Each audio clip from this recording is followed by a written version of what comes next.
ইজৰাইলে ভবা নাছিল ইৰানে তেওঁলোকৰ অৱস্থা এনে কৰিব।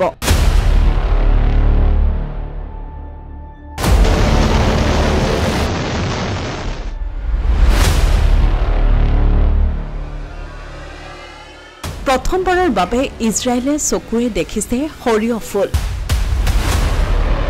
3D মাৰ্কিন যৌথ প্ৰযুক্তি আৰু শক্তিশালী সামৰিক ব্যৱস্থাক ইৰানে বুঢ়া আঙুলি দেখুৱাই দিছে।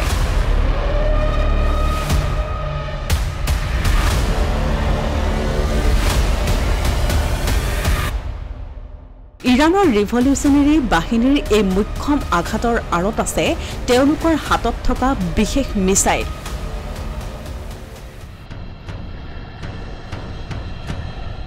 এই মিছাইলবিধৰ নাম হাইপাৰছনিক মিছাইল।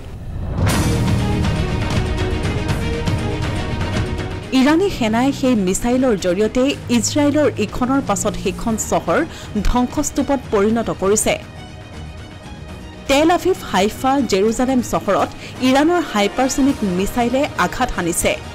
বিশ্বৰ শক্তিশালী চোৰাংচোৰা সংস্থাৰূপে নাম থকা ইজৰাইল চোৰাংচোৰা সংস্থা মোছাকৰ কাৰ্যালয়ৰ ৰক্ষা পৰা নাই।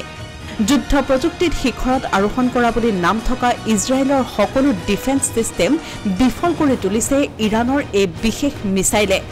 ইৰানৰ হাতত আছে কেইবা প্ৰকাৰৰ হাইপাৰছনিক মিছাইল। ফাটেহ, ব্যায়াম, ধৰ, হজ কাছিম, চাহেব আদি হাইপাৰছনিক মিছাইলৰ বৃষ্টি হৈছে ইজৰাইলৰ আকাশত। উল্লেখযোগ্য যে ইৰানৰ হাতত থকা ফাটাহ 1 নামৰ হাইপাৰছনিক মিছাইলৰ জৰিয়তে পাৰমাণৱিক বোমাও নিক্ষেপ কৰিব পাৰে। আনহাতে ইৰানে ফাটাহ 2 নামৰ মিছাইলে 1400 কিলোমিটাৰ দূৰত্বতো লক্ষ্যবস্তুত আঘাত হানিব পাৰে। ভবা নাছিল ইজৰাইলে ইৰানৰ হাতত আছে ইমান শক্তি। টচনচ কৰি দিব পাৰিব যে কোনোবাই তেওঁলোকৰ দেশৰ ডিফেন্স ছিষ্টেম। শেহতীয়া ইৰাণ ইজৰাইলৰ যুদ্ধত সেয়াই হ'ল।